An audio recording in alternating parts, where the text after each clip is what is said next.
Hi friends, group 4ல் ஜிஎஸ்சில் நமக்கு நல்ல mark score பண்ணணும் அப்படின்னா என்ன பண்ணணும், எப்படி படிக்கணும் அப்படின்னு சொல்லி இந்த வீடியோவில் உங்களுக்காக ஷேர் பண்ண போகிறேன். இதில் யூனிட் 4 இந்திய ஆட்சியலில் நமக்கு 15 கேள்வி, அதாவது பாலிட்டியில் 15 கொஷின்ஸ் வந்து கேட்குறாங்க. ஸோ ஃபஸ்ட்டு நீங்கள் எந்த யூனிட் படிக்க ஸ்டார்ட் பண்ணாலும் படிக்கிறதுக்கு முன்னாடி பண்ண வேண்டிய விஷயங்கள்லாம் என்னென்ன அப்படின்றதையும் இந்த வீடியோவில் உங்களுக்காக நான் ஷேர் பண்ணியிருக்கேன். ஃப்ரெண்ட்ஸ், வீடியோவை ஸ்கிப் பண்ணாமல் ஃபுல்லாக பாருங்கள், ரொம்பவே யூஸ்ஃபுல்லாக இருக்கும். இந்த வீடியோவை நீங்கள் ஃபுல்லாக பார்த்துட்டிங்க அப்படின்னா நிச்சயமாக பாலிட்டி வந்து எப்படி படிக்கணும் அப்படின்ற ஒரு ஐடியா வந்து உங்களுக்கு கண்டிப்பாக கிடச்சிரும். ஃபஸ்ட்டு சிலபஸை வச்சு அதை ஃபுல்லாக ரீட் பண்ணிக்கோங்க. அந்த மாதிரி ரீட் பண்ணும்போது நம்ம அந்த லெசன்ஸ் படிக்கும்போது அது சிலபஸில் கவர் ஆகுதா அப்படின்றத நம்மளால் கரெக்டாக செக் பண்ணிக்க முடியும். சரியா? ஃபஸ்ட்டு சிலபஸை நல்லா ரீட் பண்ணிவிட்டு அதுக்கப்புறம் சந்தோஷ் மணி அகாடமியில் நான் அந்த வேர் டு ஸ்டடி பிடிஎஃப் வந்து கொடுத்துருந்தாங்க, அதை தான் நான் எடுத்து வச்சுருக்கேன். அதை வச்சு அந்த சிலபஸில் கவர் ஆகிற டாபிக்ஸ்லாம் என்னென்ன, எந்தெந்த லெசன்ஸ் வந்து கவர் ஆகுது, எந்த ஸ்டாண்டர்டில் கவர் ஆகுது அப்படின்னு சொல்லி ஃபஸ்ட்டு ஒரு தடவை அதையுமே ரீட் பண்ணிக்கோங்க. அதாவது இந்திய அரசியலமைப்புனா அது 6ல் இருக்குது, 10ல் இருக்குது, 12ல் இருக்குது. அதுக்கப்புறம் ஒன்றிய நிர்வாகம், ஒன்றிய நாடாளுமன்றம் இருக்கு இல்லையா, அது எங்கே, அப்படி யூனிட் வைஸு எந்தெந்த ஸ்டாண்டர்டில் இருக்குது, என்னென்ன லெசன்ஸ்லாம் வந்து நமக்கு பாலிட்டியில் படிக்கணும் அப்படின்னு சொல்லி ஃபுல்லாக ரீட் பண்ணிக்கோங்க. அந்த லாஸ்ட்டில் பாருங்கள், ஒன்றியம், மாநிலம், யூனியன் பிரதேசன்றதில் வந்து 12th ஹிஸ்ட்ரி, காலனியத்துக்கு பிந்தைய இந்தியாவின் மறுகட்டமைப்பு அப்படின்ற லெசன் கவர் ஆகுது. இது வந்து ஹிஸ்ட்ரியிலையும் கவர் ஆகும். ஸோ இங்கே வந்து இது படிக்க வேண்டாம், அதனால தான் தனியாக கோடு போட்டு வச்சுருக்கேன். ஸோ இந்த மாதிரி தனித்தனியாக வந்து நீங்கள் ரீட் பண்ணிக்கோங்க. ரீட் பண்ணிவிட்டு அதுக்கப்புறம் வந்து படிக்க ஸ்டார்ட் பண்ணுங்கள். அப்படி படிக்கும்போது ஓகே, நம்ம 6ல் இந்த லெசன்ஸ்லாம் படிச்சிட்டோம் அப்படின்னு சொல்லி ஸ்டாண்டர்ட் வைஸாக படித்தாலும் சரி, இல்லை இந்த மாதிரி நீங்கள் டாபிக் வைஸாக படித்தாலும் சரி, நமக்கு வந்து ஈஸியாக இருக்கும். ஸோ என்ன லெசன் கவர் ஆகுது அப்படின்றத ஃபஸ்ட் நம்ம தெளிவாக தெரிஞ்சுக்கணும் ஃப்ரெண்ட்ஸ்.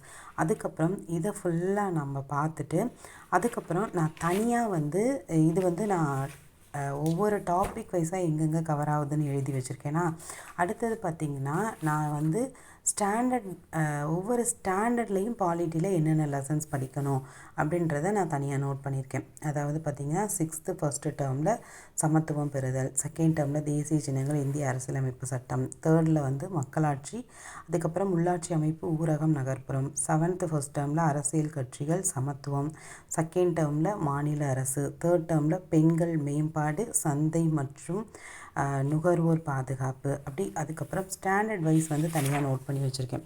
இதுவுமே வந்து பார்த்திங்கன்னா நமக்கு ரொம்ப யூஸ்ஃபுல்லாக இருக்கும். 8th வந்து பார்த்திங்கன்னா மாநில அரசு எவ்வாறு செயல்படுகிறது, குடிமக்களும் குடியுரிமையும், மனித உரிமைகளும், ஐக்கிய நாடுகள் சபையும், அடுத்து நீதித்துறை, அதுக்கப்புறம் 9th வந்து அரசாங்க அமைப்புகள், மக்களாட்சி, அப்புறம் 2nd லெசன் தேர்தல், அரசியல் கட்சிகள், அழுத்த குழுக்கள், மனித உரிமைகள், அரசாங்கங்களின் வகைகள், உள்ளாட்சி அமைப்புகள். ஓகேவா? இது வந்து 6th to 9th. அப்புறம் 10th பார்த்திங்கன்னா நமக்கு மொத்தம் 5 லெசன்ஸ் இருக்கும்.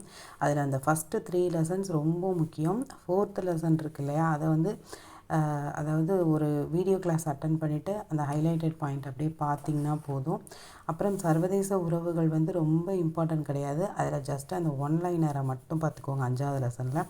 அப்போ 10th வந்து ஃபஸ்ட்டு 3 லெசனுக்கு இம்பார்ட்டன்ட் கொடுத்து படிங்க. நிறைய ஒரு லெசனை எவ்வளோ ஆழமாக படிக்க முடியுமோ அந்தளவு படிங்க. அப்புறம் 11th வந்து வச்சுக்கோங்க. அதுக்கப்புறம் 10th முடிச்சுட்டு 12th படிங்க. 12th இந்திய அரசமைப்பு, சட்டமன்றம், ஆட்சித்துறை, இந்திய நீதித்துறை, இந்தியாவில் கூட்டாட்சி, இந்தியாவில் நிர்வாக அமைப்பு, தேச கட்டமைப்பின் சவால்கள், திட்டமிடுதலும் வளர்ச்சி அரசியலும் இருக்கு இல்லையா. அடுத்து 11th பார்த்திங்கன்னா ஃபஸ்ட்டு தேர்தல் மற்றும் பிரதிநிதித்துவம், உள்ளாட்சி அரசாங்கங்கள் ரெண்டையுமே படிச்சுக்கோங்க. இந்த உள்ளாட்சி அரசாங்கம் பார்த்திங்கன்னா 9th கவர் ஆகும். ஸோ அப்போ படிக்கும்போது கம்பைன் பண்ணி 9th 11th ஒன்றா படிச்சுக்கோங்க. இந்த 3 லெசன் ஏன் தனியாக 11th எழுதியிருக்கேன்னா, சமூக நீதி, தமிழகத்தின் அரசியல் வளர்ச்சி, தமிழக அரசியல் சிந்தனைகள், இது 3ம் பார்த்திங்கன்னா நமக்கு யூனிட் 6லேயுமே வந்து கவர் ஆகும். ஸோ நீங்கள் இங்கே படிக்கிறதுனாலும் படிச்சுக்கலாம் இந்த 3 லெசனையும், இல்லை அங்கே படிக்கிறதுனாலும் படிச்சுக்கலாம். நான் இந்த மாதிரி தான் இப்போ ஒரு யூனிட் படிக்க போகிறேன் அப்படின்னா ஃபஸ்ட் அந்த சிலபஸை ரீட் பண்ணிவிட்டு வேர் டு ஸ்டடியில் வந்து டாபிக் வைஸ் எங்கெங்கே கவர் ஆகுதுன்னு பார்த்துட்டு அதுக்கப்புறம் நான் இந்த மாதிரி ஸ்டாண்டர்ட் வைஸ் எங்கெல்லாம் லெசன்ஸ் கவர் ஆகுது நோட் பண்ணி வச்சுருக்கேன்னா இதை பார்த்துட்டு அதுக்கப்புறம் தான் நான் படிக்க ஸ்டார்ட் பண்ணுவேன். அப்போ நம்ம கிளியராக என்ன படிச்சிருக்கோம் என்ன படிக்கலை அப்படின்றது நமக்கு தெரியும். டாப்பிக்கை எந்த அளவுக்கு கவர் பண்ணியிருக்கோம் அப்படின்றதும் நமக்கு புரியும். அதே மாதிரி பாலிட்டி படிக்க ஆரம்பிக்கும் போது 6th படிக்காதீங்க. 10th அதாவது ஒரு டாபிக் இருக்குன்னா கம்பைன் பண்ணியே படிங்க. இப்போ இந்திய அரசியலமைப்பு 6th 10th 12th இருக்கு இல்லையா, அதுக்கப்புறம் உள்ளாட்சி அரசாங்கம் 11th 9th இருக்குது. அந்த மாதிரி படிங்க. அப்போ வந்து நமக்கு ஈஸியாக இருக்க மாதிரி இருக்கும், படிச்சிட்டோன்ற ஒரு ஃபுல்ஃபில் இருக்கும். இது பார்த்திங்கன்னா நம்ம துரோணா அகாடமியில் வந்து இம்பார்ட்டன்ட் லெசன்ஸ் பிடிஎஃப் தனியாக கொடுத்துருந்தாங்க. அதில் இந்த பாலிட்டியில் எந்தெந்த லெசன்ஸ்க்கு இம்பார்ட்டன்ட் கொடுத்துருக்காங்க அப்படின்னு சொல்லி அதையும் ஒரு தடவை நான் செக் பண்ணிட்டேன். அதாவது ஃபஸ்ட்டு ஒரு 16 லெசன் கொடுத்துருக்காங்க. அதுக்கப்புறம் பார்த்திங்கன்னா அதாவது மோஸ்ட் இம்பார்ட்டன்ட்டில் 16 லெசன்ஸ் கொடுத்துருக்காங்க. அதுக்கப்புறம் செகண்ட் இம்பார்ட்டன்ட்டில் வந்து பார்த்திங்கன்னா ஒரு 11 லெசன், அதுக்கப்புறம் ஒரு 9 லெசன் கொடுத்துருக்காங்க. இவ்வளோ தான் பாலிட்டிக்கு கொடுத்துருக்காங்க. சரி, ஓகே, இந்த லெசன்லாம் நம்ம படிச்சிருக்கோமா அப்படின்னு சொல்லி செக் பண்ணிவிட்டு வேறு என்ன பெண்டிங் இருக்குது அப்படின்னு சொல்லி நம்ம அனலைஸ் பண்ணிவிட்டு படிக்கணும். ஸோ இப்படி வந்து தெளிவாக ஒரு யூனிட்டை பற்றி நமக்கு ஒரு வியூ இருந்தால் தான் நம்மளால் அதை கரெக்டாக படித்து கம்ப்ளீட் பண்ண முடியும் அந்த டாப்பிக்கை. ஆனால் நம்ம என்ன பண்ணுறோம் அப்படின்னா, இப்போ ஏதாவது ஒரு டெஸ்ட் பேட்சில் செய்கிறோன்னா அதில் கொடுக்குற ஷெட்யூல் அப்படி அது எங்கே இருக்குது, என்ன டாப்பிக்கு, என்ன யூனிட்டு அப்படின்னு எந்த ஒரு ஐடியாவும் இல்லாமல் நம்ம பாட்டுக்கு அதை படிச்சிட்ருக்கோம். ஸோ என்ன படிச்சிருக்கோம் என்ன படிக்கலை அப்படின்ற ஒரு கிளியரான ஒரு தாட்டே நமக்கு இல்லாமல் போயிடுது.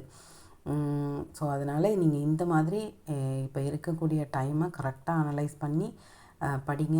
ஒரு 2 வாரம் எடுத்துட்டிங்கன்னா பாலிட்டி கம்ப்ளீட் பண்ணிடலாம். ஒரு வாரத்தில் எக்கனாமிக் முடிச்சிடலாம். அந்த மாதிரி டைம் வந்து செட் பண்ணி படிங்க. 10 நாளில் ஹிஸ்ட்ரி ஐஎன்எம் படிக்கலாம்.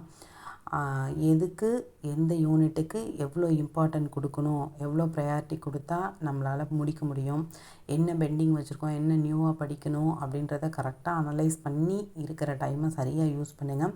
மேக்ஸ் வந்து டெய்லியும் பாருங்கள். துரோணா அகாடமியில் பார்த்திங்கன்னா அந்த ஒரு topic 1 hour video 1.5 hour video கொடுத்து ஈஸியாக வந்து போட்டிருப்பாங்க. ஸோ அது வந்து ரொம்ப யூஸ்ஃபுல்லாக இருக்கும். ரீசனிங்க்கு வந்து உமா மேக்ஸ் இருக்குது இல்லையா, அந்த உமா டிஎன்பிசின்னு நினைக்கிறேன். அந்த வீடியோவில் பார்த்திங்கன்னா ரீசனிங்க்குன்னே தனியாக ஒரு 27 வீடியோஸ் கொடுத்துருக்காங்க. அது இல்லாமல் ப்ரீவியஸ் இயர் கொஷின்ஸை வந்து ரீசனிங்கில் பார்ட்டாக கொடுத்துட்ருக்காங்க. ஸோ அது வந்து ரீசனிங்க்கு ரொம்ப யூஸ்ஃபுல்லாக இருக்கும். தமிழ் வந்து பார்த்திங்கன்னா நீங்கள் சிலபஸ் வைஸ் படிங்க. அது எப்படி ஃபாலோ பண்ணுறீங்க அப்படின்னா, சிலபஸில் என்ன டாபிக் இருக்குது, அது எங்கே கவர் ஆகுது அப்படின்ற மாதிரி படிங்க. நிறைய பேர் ஓல்டு புக் படிக்கணுமா நியூ புக் படிக்கணுமா அப்படிலாம் கேட்குறீங்க. சிலபஸ் வைஸ் எங்கெல்லாம் கவர் ஆகுது அப்படின்னு சொல்லி செக் பண்ணி படிங்க. அதுக்கப்புறம் இப்போ ஒரு லெசன் படிக்க போகிறோம் அப்படின்னா ஃபஸ்ட்டு வீடியோ கிளாஸ் பார்த்து ஹைலைட்டட் பாயிண்ட்ஸ் நல்லா நோட் பண்ணிக்கோங்க. பாலிட்டிக்கு நல்லா வீடியோ கிளாஸ் பாருங்கள். நான் வந்து இந்த சாய்ஸ் அகாடமி சேனலில் பார்ப்பேன்னு சொன்னேன் இல்லையா, ஸோ வீடியோ கிளாஸ் பார்த்துட்டு அதுக்கப்புறம் ஒரு தடவை நல்லா ரீட் பண்ணுங்கள். நம்ம ஹைலைட் பண்ணியிருக்கோம்ல அந்த பாயிண்ட்ஸ் எல்லாம் கரெக்டாக அப்படியே வரிசையாக ரீட் பண்ணி பாருங்கள். அதுக்கப்புறம் அந்த பாயிண்ட் வந்து நமக்கு ஆட்டோமேட்டிக்காக வீடியோ கிளாஸ் பார்த்துருக்கோம், ஹைலைட்டட் பாயிண்ட்டை வந்து ஃபுல்லாகவே ரீட் பண்ணிட்டோம். அதுக்கப்புறம் ஒரு நோட் எடுத்து உங்களுக்கு வந்து நீங்கள் வரிசையாக அப்படியே ஒன்லைனர் மாதிரி ஒவ்வொரு ஸ்டெப் பை ஸ்டெப்பாலாம் எடுத்துகிட்டு இருக்க வேணாம். இந்த நோட்டை போய் நம்ம எந்த லைப்ரரிலையும் வைக்க போகிறதில்ல. இது முழுக்க நம்மளோட யூஸுக்கு தான். ஸோ உங்களுக்கு இந்த லெசனை நீங்கள் எந்த அளவு புரிஞ்சுருக்கீங்க அப்படின்றத அப்படியே லைட்டாக எழுதிக்கோங்க. இப்போ பிரதம அமைச்சர்னால் அவருக்கு என்னென்ன சட்டப்பிரிவுலாம் இருக்குது, குடியரசுத் தலைவர்னால் அவருக்கு என்ன இருக்குது, துணை குடியரசுத் தலைவர்னால் அவருக்கு என்ன இருக்குது, அப்புறம் நாடாளுமன்றம்ல என்னென்ன அவைகள் இருக்குது, அது மாதிரி அந்த லெசனை பற்றி பொதுவாக உங்களுடைய புரிதல் என்ன அப்படின்றத இந்த மாதிரி ஒரு நோட்டில் நோட் பண்ணிக்கோங்க. அப்படி நோட் பண்ணும்போது நம்ம செகண்ட் டைம் ரிவிஷன் பண்ணும்போது நமக்கு டைம் ரொம்ப சேவ் ஆகும். ஃப்ரெண்ட்ஸ், இந்த டிப்ஸ் யூஸ்ஃபுல்லாக இருந்தால் ஃபாலோ பண்ணுங்கள். பாய்.